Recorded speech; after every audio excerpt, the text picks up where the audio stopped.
Yeah, YouTube vinyl community, Raconteurs fans, random people on the internet. My name is Giggens, and we're here today to talk about the Raconteurs' second album, Consolers of the Lonely, released in Third Man Records in 2008. Just a fantastic album, and I really wanted to talk about this one because they have a new album coming out as of this month in June 2019. So it's their first album since this album came out, which at this point, as you're watching this, has been, what, 11 years or something. So pretty insane. The Raconteurs are a group, I guess you can call them a super group. Jack White, Brendan Benson, Jack Lawrence, and Patrick Keeler here are all together as the Raconteurs, making some absolutely incredible rock and roll music. And I love this album so much, and I have since the day it came out.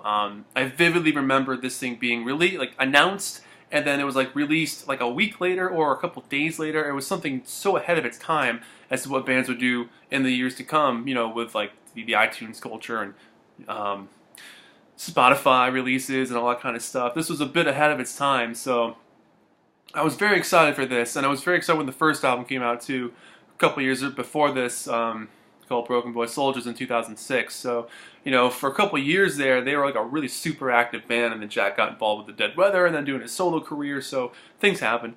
But this has always stood up for me as one of the best albums of the 2000s, hands down. I would totally say that. You know, it's a fun rock and roll album with some great songwriting on it and some just excellent chords and progressions and a soul to this thing that is inescapable and so fun and catchy. They make some great pop rock songs and they play them so expertly, and the way this thing is produced is fantastic. So it's one of those albums where I don't have a lot of negative things to say about it because it's just a fantastic listen. It came out March 25th of 2008, hit number 7 in the US, number 8 in the UK, and recorded at Blackbird in Nashville, Tennessee, where a lot of the guys are hanging out these days. There was no promotion for it, apparently no tour at the time, which I don't really remember that, but I guess there wasn't a tour. They did make music videos for it, though. Yeah, it's apparently also named after an inscription that's on the side of a post office in Washington, D.C., which I did not know about. So I thought that was kind of cool to learn. But yeah, this album has always stood out with me as just being an absolute blast. So with that, the first track, Consoler of the Lonely, however you say, I can never pronounce that word correctly. I absolutely love this track. It's such a crazy rock and riff-tastic amazingness. You know, it's got so many different time changes in here that keep your attention going, but the lyrics, I mean, it's such a fantastic song, but either being completely burnt out or completely, you know, not taking care of yourself or feeling like you're at your wit's end, the end of your rope, you know, and just trying to figure out what your place is, and you're told this is everything you would want, you know, you shouldn't complain about what you have. So a very interesting song, but the rock moments on this thing are intense. I gotta admit, all four of these guys are just experts at their instruments. I mean, the bass on this thing is incredible. Keeler on the drums here is one of the best drummers, I'd say, of that era. I mean, he still is a great drummer too, but such a tight drummer with a lot of passion, a lot of good power behind his playing. So he makes for a very interesting and brings a lot of his own character to the songs because you get a feeling from it, and that's the mark of a good drummer, is when the songs have some sort of feeling and moves you a little bit. A lot of times it happens because of the percussion, because the song's moving, because the drums are underneath, everything else is piled on top of it, guitars, bass, vocals, whatever. Those drums are really important. Having a good drummer in a band makes the band. I'll put that out there. So, yeah, Consoler of the Lonely, instantly memorable. It's totally hooky. It smashes through. The harmonies are great. The jamming at the end is fun. Yeah, I love that song.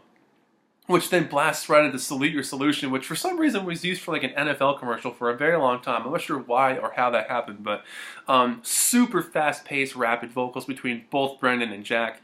No time to take a breath on this one. I love Jack Lawrence's real heavy bass throughout this thing. Very cool to listen to. This is one of those songs where it couldn't have existed without people who know how to write pop songs and had done this for a while, because this is a tongue twister of a song.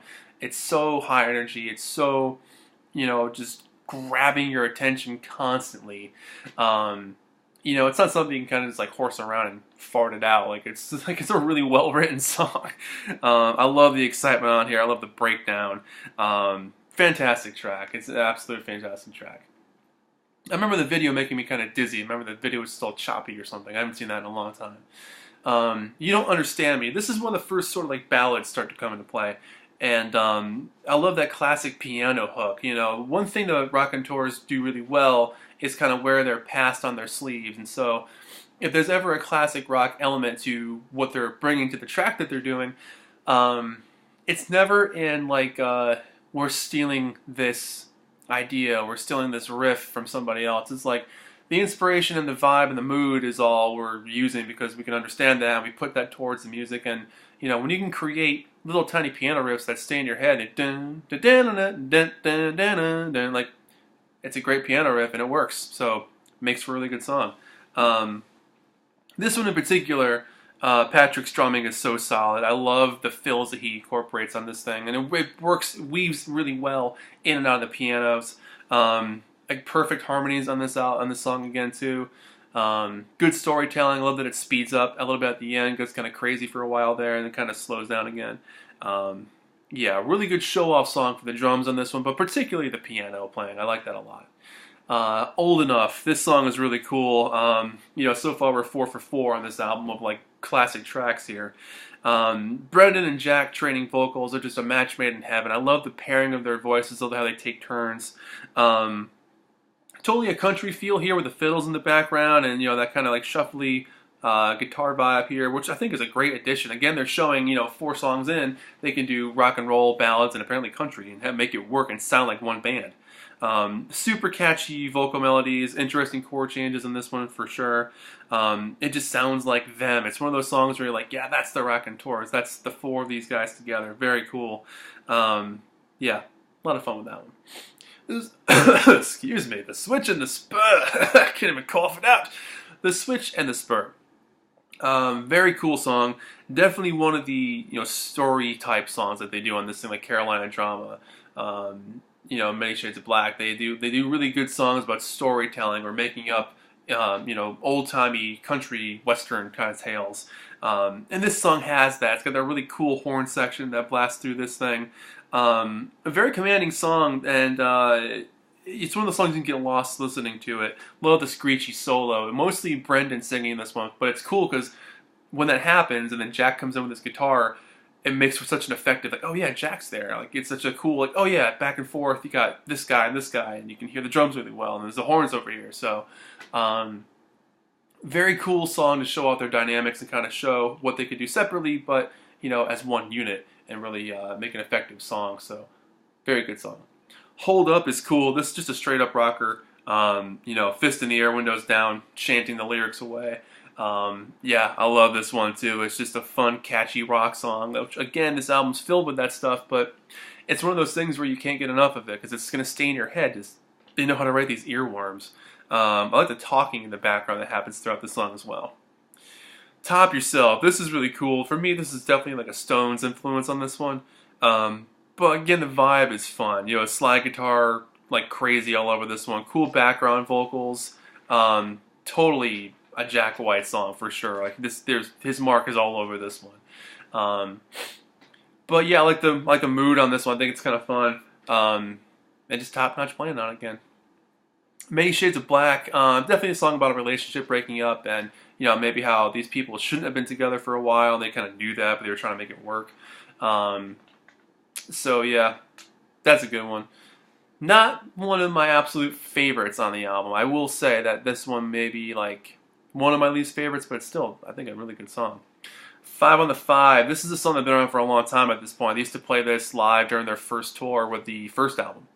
And I remember hearing audio clips of this, or maybe seeing early stuff on YouTube at that time of them doing this. So I knew about that song well before it was on this album, which was kind of cool because all of a sudden, you know, here's this song I kind of knew on the new album. So that was kind of a fun little, you know, factoid, if you will. Yeah, just a crazy song. I mean, this song just rips through. I mean, the whole thing just shreds the entire time. Another upbeat, can't catch your breath type of song. Just a manic kind of rocker. Very cool. Attention. This song is awesome because it's got such a good bass riff on this one and vocal play, and the riff that happens in the chorus and the way the lyrics are sung on top of that riff and the way it all blends together makes a really interesting mood. Totally a straight up rock and roll song too, but I like the, I wouldn't say eeriness to it because there's nothing eerie about it, but it's just kind of like, again, capturing your attention in just a really fun way. Pull this blanket off of me, or just pull this blanket off. Blues all around on this one. Again, this sounds like it could have been on Sticky Fingers or Exile on Main Street. Very short, cool song, mostly all piano, some guitar in it. Yeah, definitely something like, oh man, what's that song on Exile? Man, I can't think of the name of it. Oh, that's gonna drive me insane.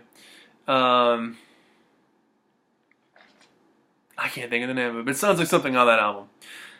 Rich Kid Blues. This one is interesting too. I think this is a one of those songs on this album that kind of gets lost in the shuffle. The last couple of songs I feel like get lost in the shuffle a little bit because I said the album's kind of front heavy, but then it's also not because these last couple of songs really do capture your attention. And hearing it all in one go, it had been a while since I'd done that.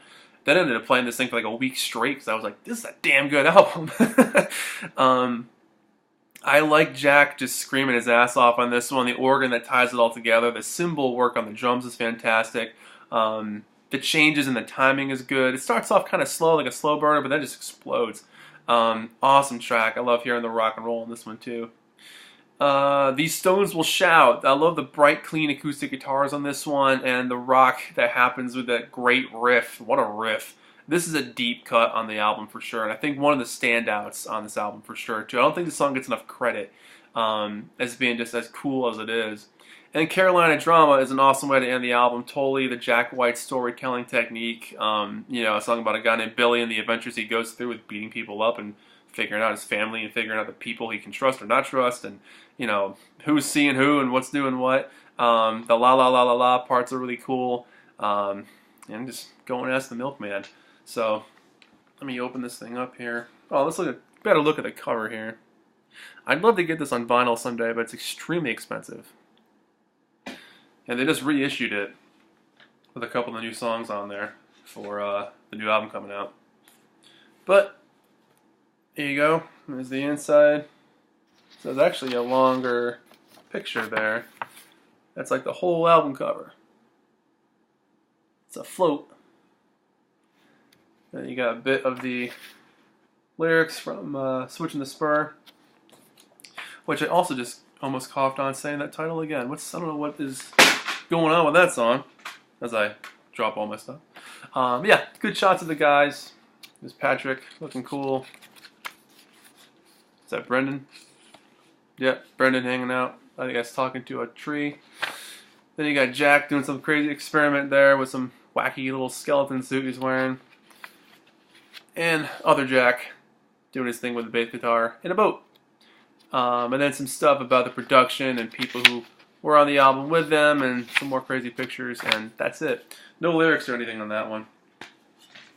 And the CD itself, let me show you that too. It's just a picture of Jack Lawrence at the top of a mast on a boat. Kind of cool. And the back cover, Jack Lawrence again. Holding out records and a sandwich board with the song names on it there. So yeah, I've loved this album ever since it came out. It's just a great, fun rock and roll album.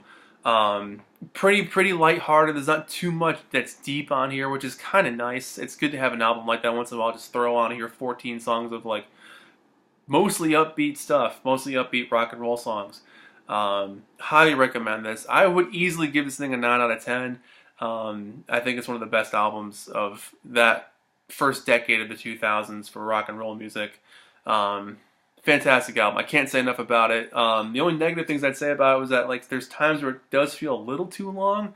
You know, maybe they chopped off 1 or 2 songs. It would have been like really more concise. But even still, they're all good songs. There's no bad songs on this thing. So that's it. My name is Giggens. This has been the Raconteurs, Consolers of the Lonely, Consolers of the Lonely, however you say it. I don't know how to say it. I can't talk right ever. And that's it. My name is Giggens. Thank you so much for watching. Let me know what you think about this thing. And we can start talking about the new album coming out soon. So thank you so much for watching, and bye-bye.